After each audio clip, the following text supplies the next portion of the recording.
Pep Guardiola got a shocker on Saturday. We all thought Man City was going to win the Premiership easily with the buys they got. But what did we get? Thomas Frank did a number on him. Welcome back to the Fantastic Podcast. And my man is back. He's laughing like only God knows who the hell he is.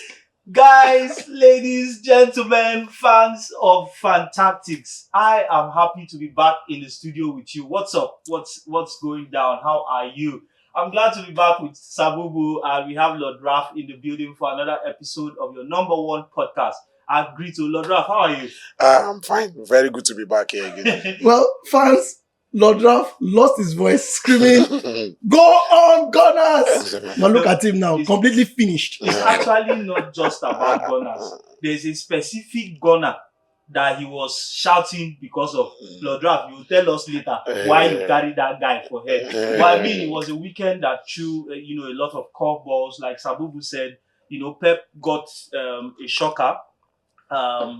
Actually, are we still shocked? Tottenham seems to have married him, no matter who the manager is. Well, see, it's a shocker in the sense that last week, Raf broke down Thomas Frank style of football. And what I said in that discussion was he has better players now compared to when he was at Brentford. Yes. And I don't know if Pep did not watch the preseason matches. The way Spurs are this season, I can tell you as any coach, an elite coach, if they score you first, you'll find it difficult breaking them down. But if you score them first, I can assure you beat them comprehensively. So it was big wins for Chelsea and a big win for Arsenal. Yes. Don't worry, Pep will be all right. I'm sure he's going to figure his stuff out. I think we'll see have one or two things to say about that because Pep always compensates when things like this happen. I will talk about that in the transfer segment. But big wins for Arsenal and big wins. It was big wins for Arsenal and Chelsea. Just quickly, Lord Raf, what was your takeaway from Chelsea's performance? Well, so the Chelsea performance, seeing that game, to be honest, I can't quite make it. Is it that Chelsea are so good or West Ham are so poor? Bad. But again, I said it in the last episode that I expected Chelsea to win because West Ham are bad and one of the teams that will go down. Yeah. For us now, I would say it's a routine win for us. And yes, Gyökeres scored. So that's for those that don't know, that's the person that made the business. But Sabubu Elkun. Now, I think it was either on the first or second episode of the podcast, we spoke about managers that are likely to get fired. Yes.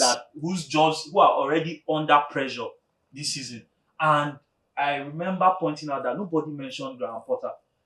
Now, this is a second loss of the season. No, I said it. By multiple. We mentioned it at the last episode. I mentioned in the last episode that it was one of the managers the loss to Sunderland. Yeah.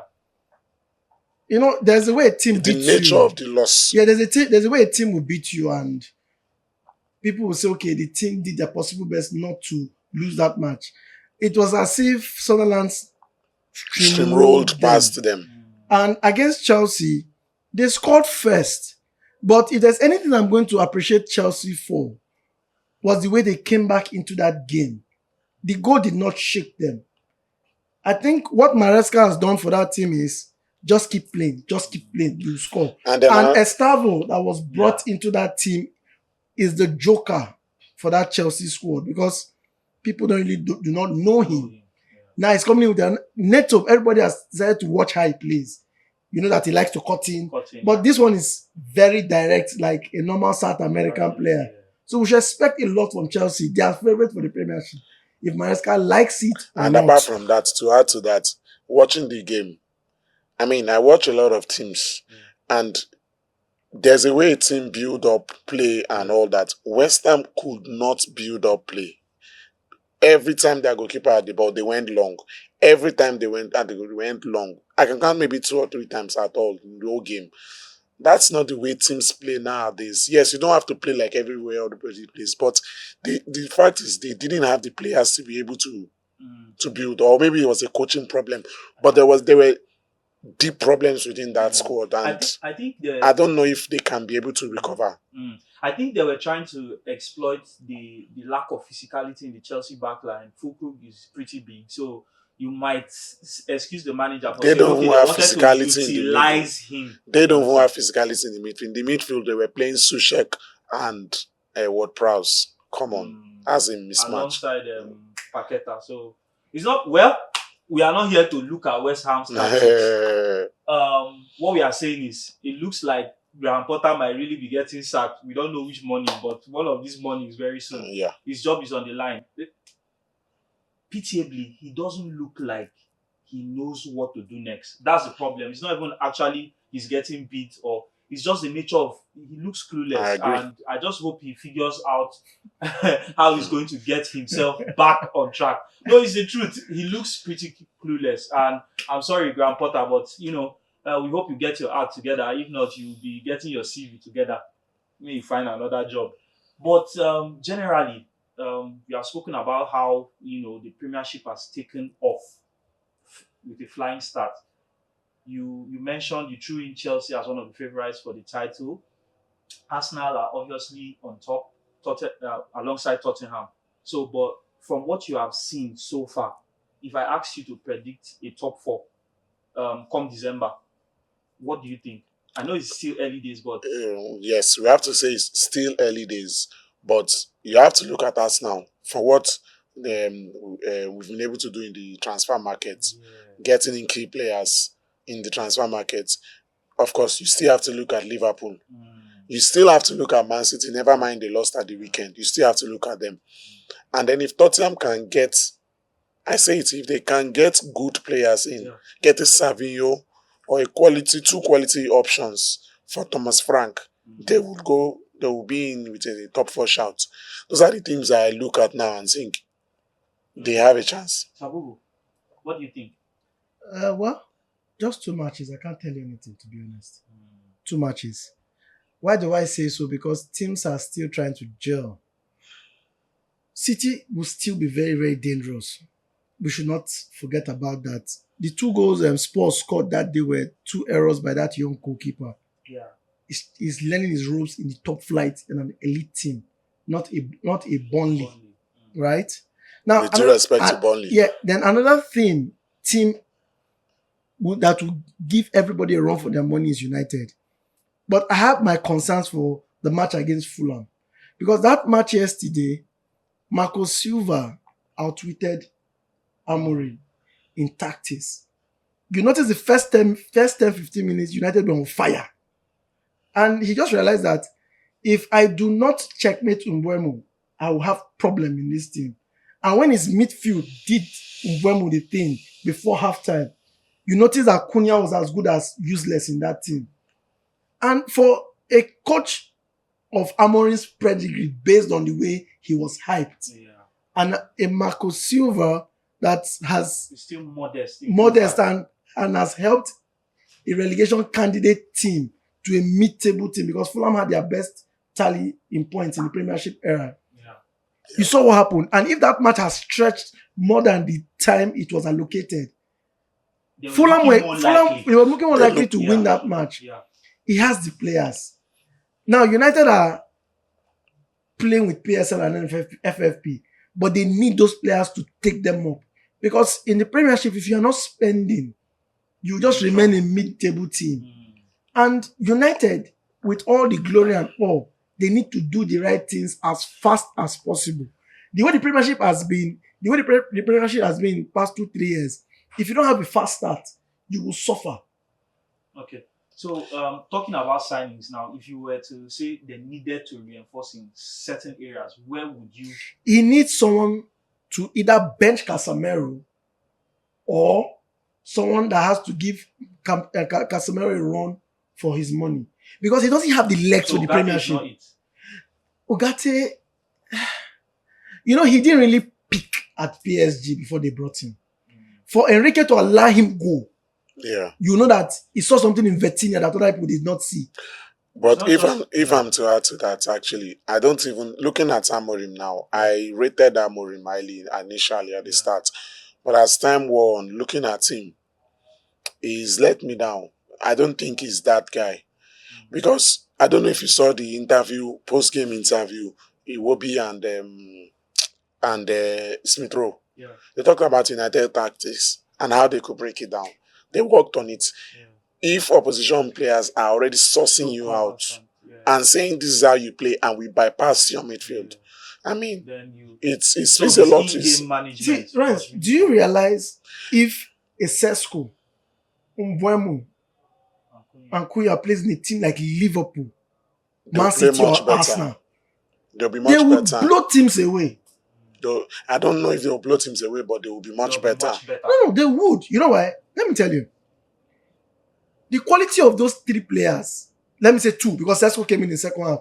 Sesko will still need time to bed into the Premiership. With the Yeah. quality of Arsenal, the way they went at us that day, with our quality and the way Arsenal screams that they have the best defense in the whole world and whatever, and the way they went, and imagine they go for other teams like that, it will be trouble. Oh.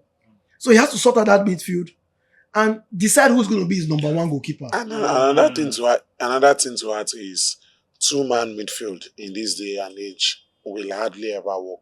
He has to decide to play 3-man midfield. Or find a way to support that Me- two-man midfield yes, with enough numbers. with You have your inverted your wingers. wing-backs. You need to find a way to The make two in the them work. midfield, Yeah. it can't work. So I think Amorim still has to go to the drawing board. That's what we have all agreed. And he needs one or two signings, especially And that's goalkeeper. to being Bruno that does not like to defend and an aging Casemiro. No, somebody missed the penalty and he said it's the referee that cost Yeah, it. No, to be because fair. we'll get into that, guys. But we'll just go for a short break now. If you are just if you're with us today for the first time, please don't forget to follow Fantactics Podcast. Get into the comment section and let us know what you think about what we have discussed so far. We'll go for a short break, but Fantactics presented by Trendstack will be back in a moment. Don't go anywhere. Hey guys, welcome back to the show. I hope you're enjoying yourself so far.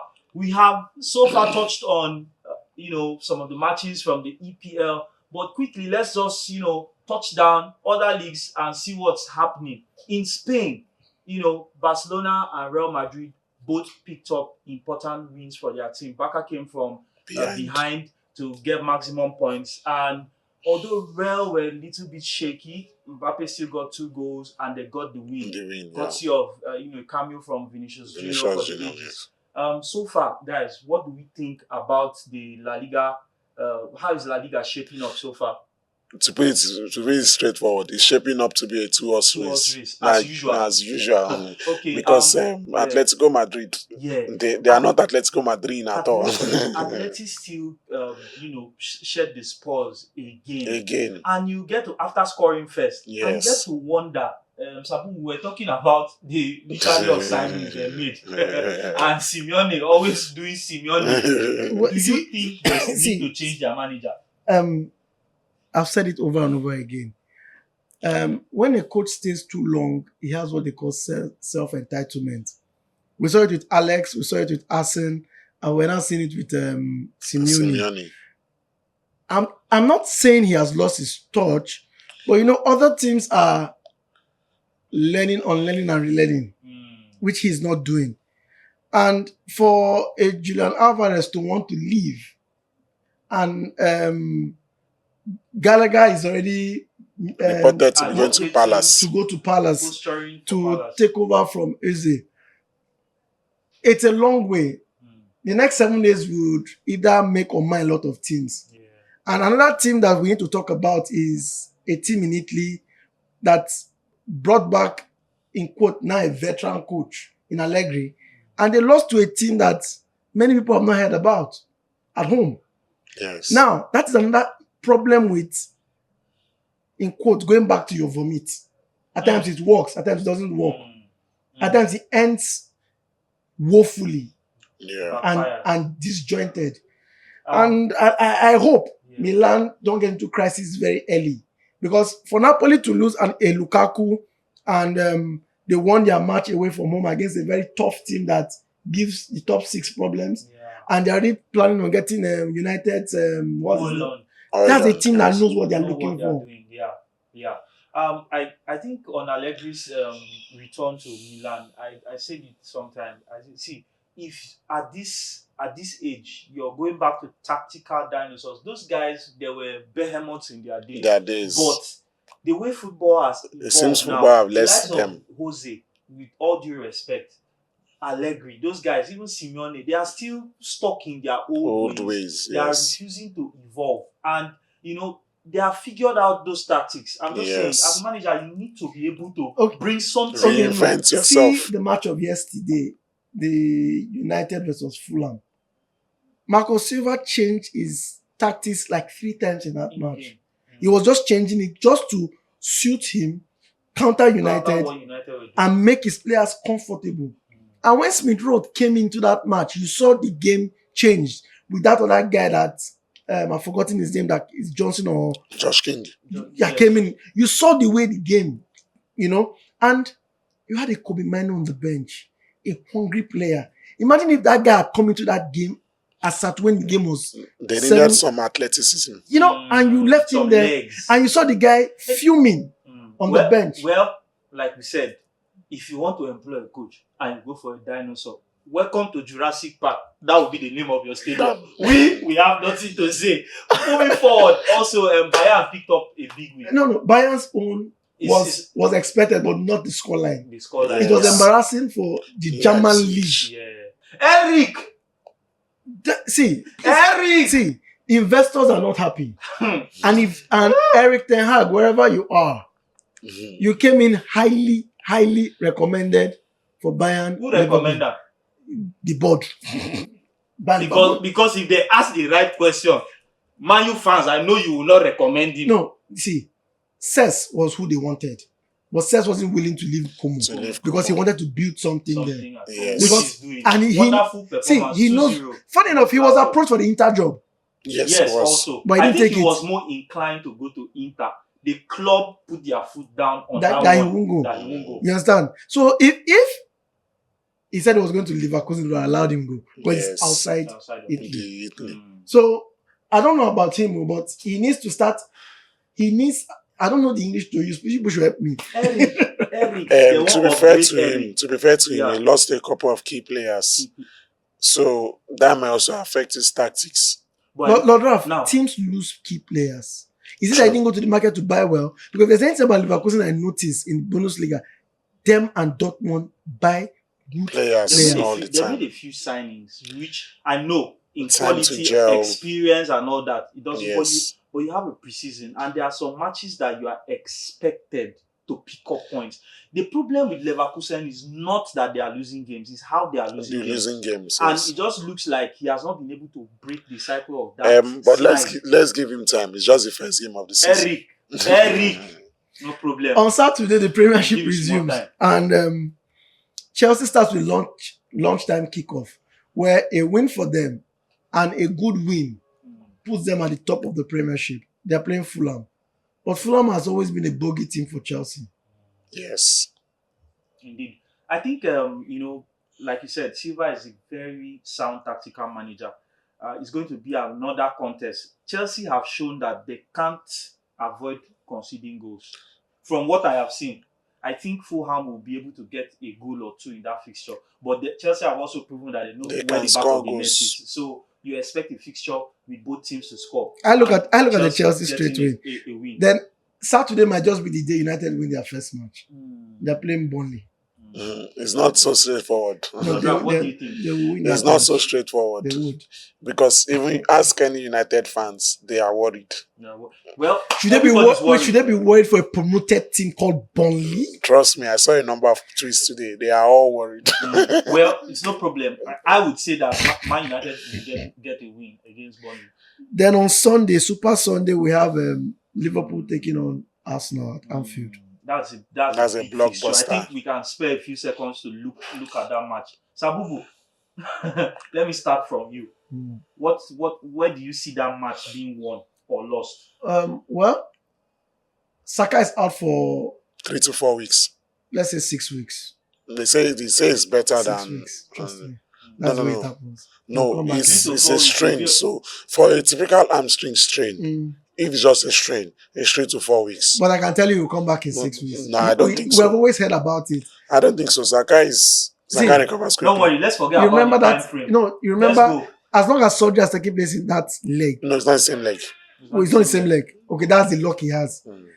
Now Saka would not play, right? And It's likely Odegaard no, Odegaard Odegaard. might not play. For might now, not play. they've not said anything about Odegaard's Might. return. It's just might. So we saw the cameo by Madrid on the right wing, The right wing. and Yes. we know, promising. and we know Eze will likely start that match. Now, where Arsenal would have to sort out is the left wing, and I know for the kind of person that Arteta is, he might want to go for Like this Martinelli. Martinelli because it's Liverpool. Yeah, Yes. because he needs speed to stretch Frimpong. Frimpong over and over No, again. Frimpong is not playing. He's out. Okay, so Frimpong's not whosoever they are playing, Conor Bradley, most likely. he would likely play. Then for Liverpool, the Salah factor, you can't take it away from that squad.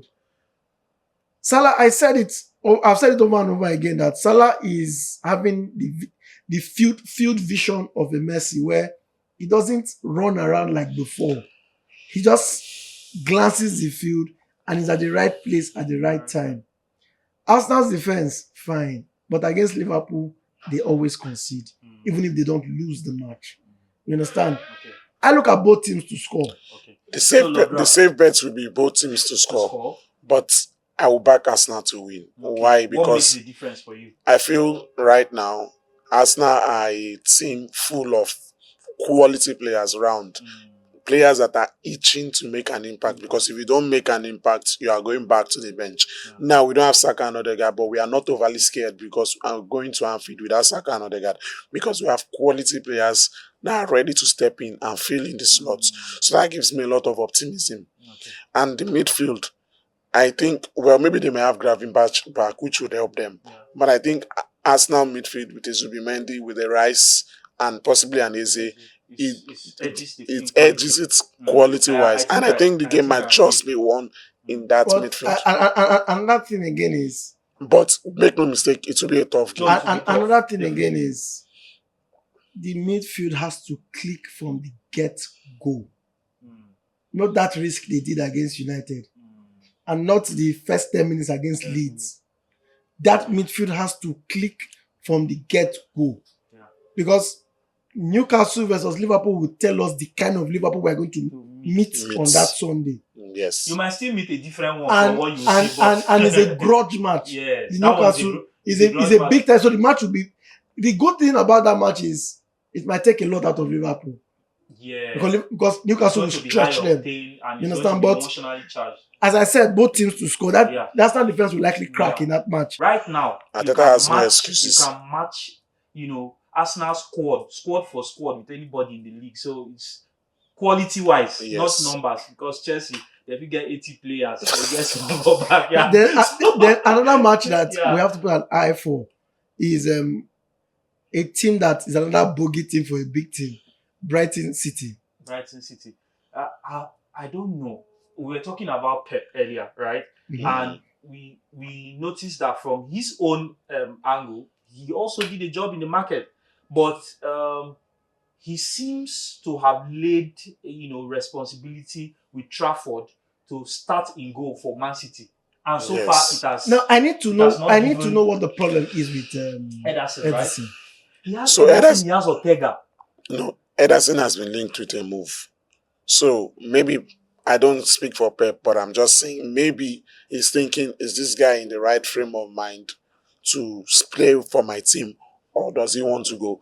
On the other hand, they want to try and keep him free from injuries. Okay. Mm-hmm. So maybe all of those things is factoring into it. Okay. Maybe. I think so. But if he were to leave, don't you think he would have left already? At this point, I mean, Ederson, we know Saudi wanted him last summer. Yes. This summer, Galatasaray has come. Saudi has still come again. But so far, he's still at Man City. He could very well leave on the last day, and then they signed Donnarumma. And on the last day, they would have lost 3 matches, right? Yeah, unfortunately. You could lose 3 matches. Yeah, and that's a slow start for you. No. They've won the first match. They lose this one. They are going to Brighton. Yes, they could lose against Brighton. Brighton lost against Everton. Not because they were bad. Yes, they had created chance. They got the penalty. Welbeck lost it.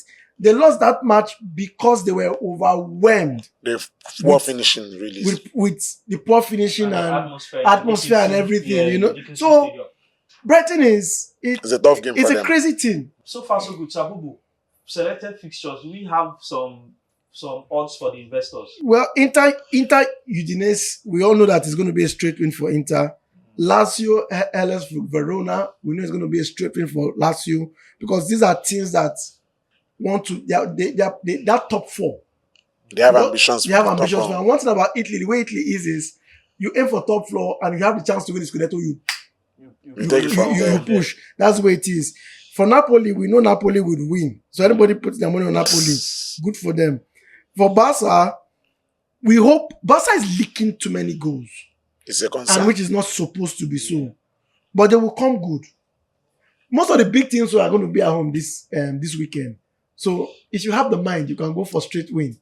But if you want to guide, like the way we say it, you could do home team win No or draw. draw. All right. So thank you very much, Sabubu, for that. Investors, always remember to invest wisely. May you not on the shed tears. But quickly, we'll just look at some gist in the transfer market because it's getting into the final days of the transfer window and a lot of players are looking for moves. So, Lord Raf, the grapevine, did you gather any information on some people that want to move from one club to Well, another? the only one I had was in Incapi, which you mentioned Yeah. already. Okay. So Okay, Sabubu, then anything for us? players will be. I think we'll have to keep an eye on the Isak situation. Isak situation. Yeah, Isak So, is still refusing to play to for train. to train, not No, to no, play. he's He's training away. separately from the group. So we So have that's to a keep an eye on situation that. to look out for. Liverpool is still interested in signing him, but we don't know if Yes. that's going to be The feasible. problem with that signing is Liverpool has not come back with a new bid. Yes. That is why, and Newcastle are not. Newcastle are adamant. Liverpool are playing a funny game with Newcastle. I have to say. But I have a feeling on the deadline they They'll might move come for with him. maybe 130, 140, But if Newcastle don't get a replacement for him, there'll be an issue. and they won't even release him. Right now, Newcastle were looking at getting Nicholas Jackson. Jackson right now has agreed terms with Bayern Munich on a loan deal. So it's going to be crazy. So that now, they just need to agree a favorable... Oh, I thought it was going to Aston Villa. So that's the thing. This guy from Brentford has Johan Wissa. Yeah, Wissa is still either here or there. Brentford is still saying they don't want to sell him. So it's just crazy. It's likely Isak but might just remain. It's very likely that we may have a merry-go-round.